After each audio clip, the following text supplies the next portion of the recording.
Hello dear children, welcome to the lectures hosted by Zeta Institute of Science. This is Jitin sir teaching you guys physics.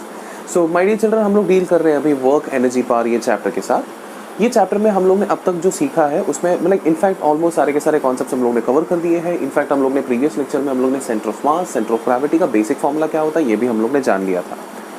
Centre of मास का basic formula जान लिया। अब ये मैं कुछ series बना रहा हूँ जहाँ पर मैं आपको कुछ इंपॉर्टेंट शेप्स के सेंटर ऑफ मास को कैसे डिराइव किया जाता है ये मैं आपको सिखाने वाला हूँ। सबसे पहले हम डिराइव करेंगे कि भाई एक रॉड मतलब जस्ट लाइक अ मार्कर, एक रॉड आपके सामने रहेगा तो उसका सेंटर ऑफ मास कैसे डिराइव किया जाता है। Now before starting with the derivation of rod मैं आपको एक चीज़ याद दिलाना चाहता हूँ अबाउट डेंसिटीज। ओके, तो स्पीकिंग अबाउट डेंसिटीज हम जनरली हम जब बोलते हैं डेंसिटी हम डायरेक्टली बोलते हैं सर डेंसिटी तो इतना सिंपल सा कॉन्सेप्ट है, it is nothing but mass upon volume. My dear children, density mass upon volume आप जो बोल रहे हो सही बोल रहे हो। हम ये फॉर्मूला तब यूज करते हैं जब हम जो भी ऑब्जेक्ट कंसिडर करेंगे वो 3 डायमेंशनल ऑब्जेक्ट रहेगा, तब जाके हम लोग वॉल्यूम कंसिडर करते हैं, मास अपन वॉल्यूम। अगर हमारे सामने 2 डायमेंशनल ऑब्जेक्ट रहेगा जैसे कि पीस ऑफ पेपर हो सकता है, एक शीट हो सकता है, कुछ भी हो सकता है, प्लेट हो सकता है, whenever we have such kind of shapes where only 2 dimensions are available, that means area, calculating area is pretty easy as compared to calculating volume, क्योंकि थिन शीट का एरिया कैलकुलेट करना इजी है लेकिन उसका thickness बहुत negligible होने की वजह से उसका area into length volume calculate करना थोड़ा मुश्किल हो जाता है। सो ऐसे केसेस में we don't think about volume, we only think about the area. So in that case the density becomes mass upon area, that is called as areal density. Okay, similarly if you have a thin wire or string or something like that, imagine you have a thin wire like this. Okay, so if you have a thin wire like this, so length of this wire can be easily measured but thickness of this wire is not so easily measured. So that's the reason what do we do in this case? In this case we do not consider the thickness, we do not consider the area, we do not consider the volume of the wire, instead we consider only the length of the wire. So in such kind of cases the density which we are supposed to use is basically mass upon length. That density is called as linear mass density. Okay, so density basically 3 type के होते हैं। एक होता है linear mass density, this is the first type of density. linear mass density को generally हम लोग lambda के सिंबल से डिनोट करते हैं। linear mass density is defined as mass distributed per unit length. Okay, या फिर small amount of mass fluctuating per unit small amount of length, whatever it is. सो ये फॉर्मूला होता है लीनियर मास डेंसिटी का। इसका SI unit क्या है ये तो आपको सामने सामने दिख जाएगा। मास का एसआई यूनिट क्या होता है भाई केजी होता है, एंड लेंथ का एसआई यूनिट क्या होता है भाई मीटर होता है। तो in short linear mass density lambda का एसआई यूनिट हो जाएगा KG per metre. Now second type of density जो हम लोग यूज करते हैं अक्सर that is nothing but areal mass density. Okay, या फिर surface mass density. Areal mass density को हम लोग जो सिंबल यूज करते हैं डिनोट करने के लिए that is generally sigma. Sigma का डेफिनेशन क्या होगा? सी डेंसिटी का सेम डेफिनेशन, मास अपॉन वॉल्यूम की जगह पे मास अपॉन लेंथ लिखा, मास अपॉन लेंथ की जगह पे इस बार मास अपॉन एरिया लिखेंगे हम लोग, या फिर मैं लिखूंगा small amount of mass fluctuating per unit small amount of area. इसका एसआई यूनिट क्या हो जाएगा? मास का यूनिट होता है केजी, एरिया का यूनिट होता है metre square, KG per metre square होगा उसका SI unit, as simple as that. Now third type of density जो हम लोग यूज करते हैं that is nothing but volume density. Frankly speaking volume mass density symbol होता है रो। ये हम लोग ने बचपन से ही सीखा है। Rho is basically mass upon volume, हम ऐसे लिख सकते हैं, या फिर small amount of mass upon small fluctuation in volume ऐसे भी लिख सकते हैं हम लोग। एसआई यूनिट हो जाएगा केजी पर मीटर क्यूब। सो ये 3 टाइप के डेंसिटीज आपके सामने अवेलेबल होते हैं। ये तीनों में से हम जैसे शेप्स का सेंटर ऑफ मास हम लोग डिराइव करने की कोशिश करेंगे, इसमें से कोई ना कोई तो एक डेंसिटी हम लोग यूज करने वाले हैं for sure. Okay, so my dear children please make a note on this.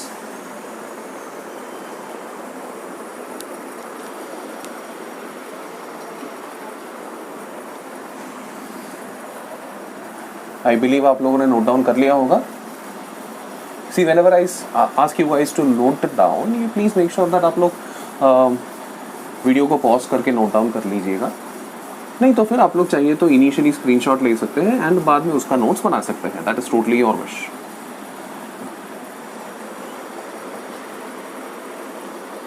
Moving forward, हम लोग ने यहाँ पर डेंसिटीज के बारे में एक आइडिया ले लिया है। अब आगे बढ़ते हैं सेंटर ऑफ मास अलग अलग शेप्स के डिराइव करने से। तो सबसे पहले मैं आपके सामने सेंटर ऑफ मास डिराइव करने वाला हूँ। Centre of mass of a uniform rod, centre of mass of a uniform rod. एक यूनिफॉर्म रॉड का सेंटर ऑफ मास कैसे निकालते हैं? देखो यहाँ पर एक आपके सामने एक रॉड है, ये रहा आपका रॉड, ओके, ये आपका रॉड है। हमें पता करना है सेंटर ऑफ मास कहाँ पर है। अभी सेंटर ऑफ मास सी इसके प्रीवियस लेक्चर में, जस्ट मेक श्योर कि ये वीडियो देखने के पहले आप लोग ने मेरे प्रीवियस वीडियो देखे होंगे जहाँ पर मैंने आपको एक्सप्लेन किया है कि सेंटर ऑफ मास को इन जनरल कैसे लोकेट करते हैं। Okay, so centre of mass को जब भी आप लोकेट करते हो you need to have an origin. So मान लेता हूँ अभी इस पर्टिकुलर कोने को मैं ओरिजिन अज्यूम कर लेता हूँ। If this is the origin, then this will be the x-axis, this will be the y-axis. x-axis और y-axis मैंने मार्क कर लिया है यहाँ पर, ठीक है। अब मुझे रॉड का सेंटर ऑफ मास पता करना है। एक छोटा सा एलिमेंट कंसिडर करता हूँ, बीच में रैंडमली कोई भी एक डिस्टेंस पे एक छोटा सा एलिमेंट, ओके। ये छोटे से एलिमेंट का ओरिजिन से लेकर डिस्टेंस जो होगा, let me call that distance as x, okay. Let me say that total length of the rod is l। अभी ये जो भी एलिमेंट रहेगा, ये एलिमेंट का length, let me call this elemental length as dx, ये एलिमेंट का mass को मैं dm बुला लेता हूँ। अब सेंटर ऑफ मास का जनरल एक्सप्रेशन, अभी एक्स कोऑर्डिनेट, अभी आप तो जानते हो कि ये तो ओरिजिन है 0,0, इसके अंदर कहीं ना कहीं पे अगर आपका ऑब्वियस ही बात है यार, रॉड अगर पूरा का पूरा एक्स एक्सिस में है तो रॉड का सेंटर ऑफ मास भी एक्स एक्सिस में ही होने वाला है, इसमें कहीं ना कहीं पे तो होने वाला है। डिस्टेंस कितना है वो पता करना है। अब एक्स एक्सिस में अगर आपका सेंटर ऑफ मास है तो उसका वाई CM तो 0 है और उसका जेड CM भी 0 है, मतलब वाई कोऑर्डिनेट 0 है और जेड कोऑर्डिनेट 0 है, बचता है सिर्फ एक्स कोऑर्डिनेट। आपको ढूंढना है x coordinate of centre of mass. X coordinate of centre of मास का फॉर्मूला होता है integration of x dm upon integration of dm। ये फॉर्मूला मैंने आपको प्रीवियस वीडियो में दिया था जहां पर कंटिन्यूअस पार्टिकल सिस्टम का सेंटर ऑफ मास आपको निकालना होता है। This rod is a continuous particle system, क्योंकि इसके अंदर छोटे छोटे पार्टिकल्स है, बट वो छोटे छोटे पार्टिकल्स कहां पर है, कैसे है, ये हमें ठीक से दिखाई नहीं देता है। I hope you are understanding. ये रहा अपना फॉर्मूला। अब यहाँ पर आपको क्या करना है, सिंपली सब्स्टिट्यूट करना है। प्रॉब्लम ये है कि भाई सी इंटीग्रेशन जब हम लोग करते हैं, ये एलिमेंट को ये कोने से ये कोने तक हम लोग खींच के लेके जाने वाले हैं। अब ये खींच के लेके जाते हैं, सीधी सी बात है, x का वैल्यू जब ये कोने में रहेगा x का वैल्यू 0 रहेगा, ये कोने में जाएगा तो x का वैल्यू l हो जाएगा। सो x का वैल्यू बेसिकली 0 से लेकर l तक चेंज हो रही है, मतलब x is not a constant, x is a variable. If x is a variable मतलब इंटीग्रेशन तो करना ही पड़ेगा वेरिएबल का, आप तो जानते ही हो। बट अनफॉर्चुनेटली x का इंटीग्रेशन करने के लिए हमें dx की जरूरत पड़ती है, बट यहाँ पर क्या है, हमारे पास dm है, नहीं चलेगा। क्या करना पड़ेगा, या तो x को m के टर्म्स में कन्वर्ट करना पड़ेगा, नहीं तो dm को dx के टर्म्स में कन्वर्ट करना पड़ेगा। एक हिंट दिमाग में रख लीजिए, गोइंग फॉरवर्ड कोई भी डेरिवेशन के लिए आप हमेशा एक चीज दिमाग में रख लेना, हमेशा ही आप dm को dx में कन्वर्ट करने की कोशिश कीजिए, इजी होता है कंपैरेटिवली। ओके, अब dm को dx में कन्वर्ट करने की कोशिश करता हूँ। कैसे कन्वर्ट करेंगे, सी एवरी टाइम जब भी आप कन्वर्ट करने की कोशिश करेंगे, एक ही प्रिंसिपल आपके दिमाग में रखा, हर एक कन्वर्जन आपको एक ही फॉर्मूले से मिल जाता है, डेंसिटी वाला फॉर्मूला। कौन सा डेंसिटी, जो डेंसिटी बॉडी को सूट करता है। मतलब every time you have to use densities formula, every time you will be getting the substitution for dm, conversion from dm to dx, आप इजीली कन्वर्ट कर पाओगे। चलो यहाँ पर भी मैं आपको दिखाता हूँ, डेंसिटी यूज करना है। ये तो रॉड है यार, रॉड मतलब एक ही डायमेंशन होता है, सिंगल डायमेंशन मतलब लेंथ मतलब लेंथ वाला लीनियर डेंसिटी हम लोग को यूज करना है। सो यहाँ पर वी नो दैट से स्टार्ट करूंगा, we know that lambda is equal to total mass upon total length भी बोल सकता हूँ, या फिर एलिमेंटल मास अपॉन एलिमेंट, तो ये है ना, छोटा सा एलिमेंट ये है। इंटीग्रेशन करना है तो एलिमेंट अज्यूम करना ही पड़ता है। एलिमेंट मैंने अज्यूम किया, उसका लेंथ dx मैंने अज्यूम करके रखा है, सो उसका length mass upon length, elemental mass upon elemental length. अब एक काम करता हूँ भाई, dm की जगह पे मैं लिख सकता हूँ lambda multiplied by dx। Okay, lambda multiplied by dx substitute कर देते हैं यहाँ पर। Okay, therefore x cm will be equal to x lambda dx upon integration of dm की जगह पे मैं लिखूंगा लैम्डा मल्टीप्लाइड बाई dx।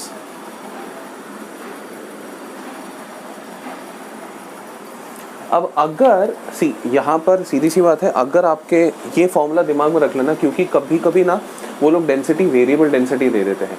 अगर वेरिएबल डेंसिटी दिया तो वो डेंसिटी का कुछ ना उसको इक्वेशन देंगे, वो जो भी इक्वेशन देंगे वो इक्वेशन को लैम्डा की जगह पे सब्स्टिट्यूट करना है आपको, एंड देन आपको आगे सॉल्व करना है। अगर डेंसिटी कांस्टेंट है, जैसे कि यहाँ पर मैंने यूनिफॉर्म रॉड बोला, यूनिफॉर्म का मतलब क्या होता है, throughout the rod mass को यूनिफॉर्मली डिस्ट्रीब्यूटेड किया गया है, मतलब density is constant, it is not going to change, it is not variable, it is uniform. Okay, so ये कांस्टेंट होने की वजह से इंटीग्रेशन के बाहर आ जाएगा, सॉरी यहाँ पर लैम्डा dx आना चाहिए था, या इंटीग्रेशन के बाहर आ जाएगा।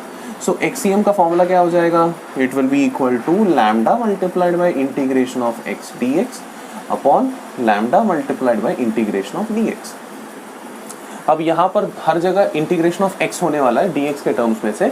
सो x का इंटीग्रेशन 0 से लेकर l तक, मतलब यहाँ पर लेके आएंगे तो 0 रहेगा, यहाँ पर लेके आएंगे तो x का वैल्यू हो जाएगा l। सो 0 से लेकर l, 0 से लेकर l, लैम्डा लैम्डा कैंसिल। अब बोलोगे सर इंटीग्रेशन के अंदर भी तो कैंसिल कर सकते थे, आपने क्यों नहीं किया? सी बच्चे लोग, इंटीग्रेशन के अंदर ऊपर नीचे सेम टर्म से तो कभी भी कैंसिल मत करना। अगर ऐसे कैंसिल करते यार, ये फ्री dx को भी तो कैंसिल कर देता ना मैं, इंटीग्रेशन को भी तो कैंसिल कर देता। So definitely don't do that, never do that. Okay, so हमेशा ही आप जब कैंसिलेशन करने की कोशिश करोगे तो मेक श्योर कि वो इंटीग्रेशन या डिफरेंशिएशन के अंदर ना हो, वो बाहर निकले, उसके बाद आप कैंसिल करें। ओके, गोइंग फॉरवर्ड, यहाँ पर x का इंटीग्रेशन हो जाएगा x² अपॉन 2 ln 0 अपॉन नीचे dx का इंटीग्रेशन हो जाएगा x, लिमिट्स हो जाएगा ln 0। तो ऊपर आएगा l² अपॉन 2 अपॉन नीचे आएगा l।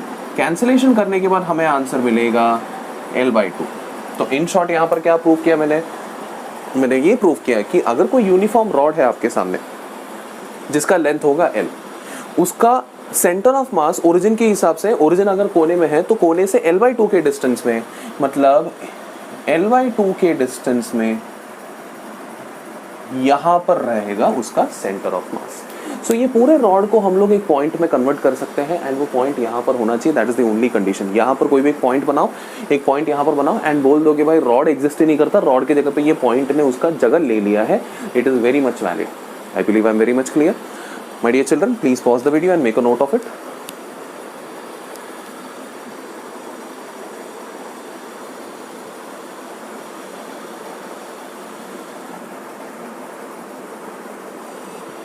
I believe आप लोगों का लिख के हो गया।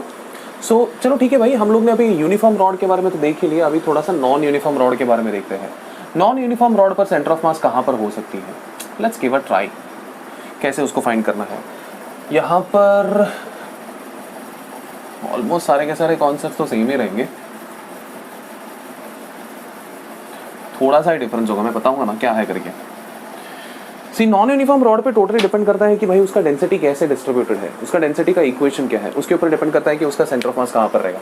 Now centre of mass of a non uniform rod. So just keep one thing in mind, non uniform rod के बारे में अगर उन्होंने बताया है क्वेश्चन में, definitely they will give you what equation. Okay, कुछ ना कुछ तो इक्वेशन देंगे वो लोग। फॉर एग्जांपल यहाँ तक तो सब कुछ सेम रहेगा, everything will remain same. You have to consider an element, formula लिखना है, डेंसिटी का सब्स्टिट्यूशन, देन डेंसिटी को इधर डाल के फॉर्मूला इधर तक तैयार करना है।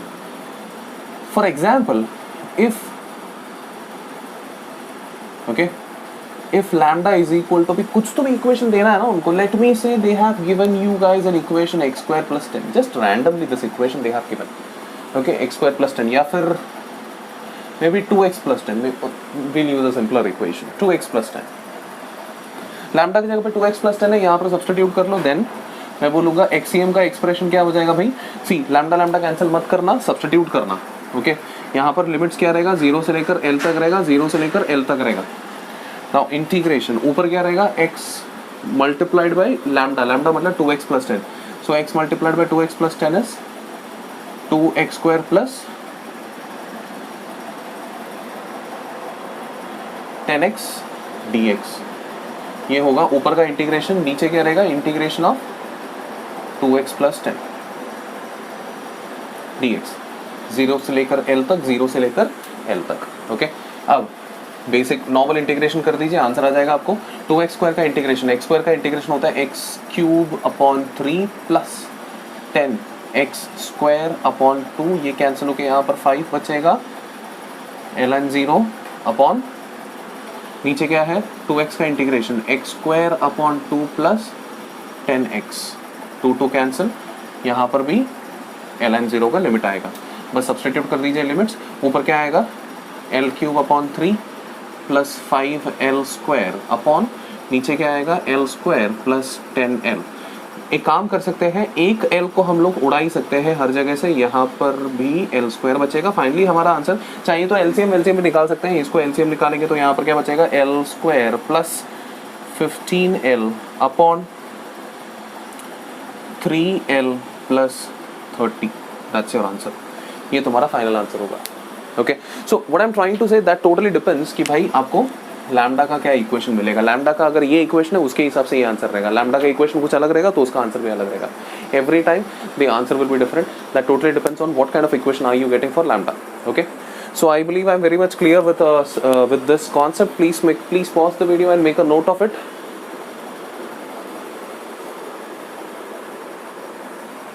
आई बिलीव आप लोगों ने लिख लिया होगा. सो बच्चे लोग, इस पर्टिकुलर वीडियो में मैंने आप लोगों को centre of mass of uniform rod बताया, नॉन यूनिफॉर्म रॉड बताया. बेसिकली रॉड का सेंटर ऑफ मास फाइंड करने की कोशिश की. सो इस वीडियो के लिए इतना ही काफ़ी हो जाएगा. I will come with one more video जहां पर मैं आपको दूसरे शेप्स के भी सेंटर ऑफ मास बताऊंगा. ओके, सो आज के लिए इतना ही काफ़ी हो जाएगा. This is Jitin sir teaching for Zeta institute of science. See you next time. Till then bye bye, take care.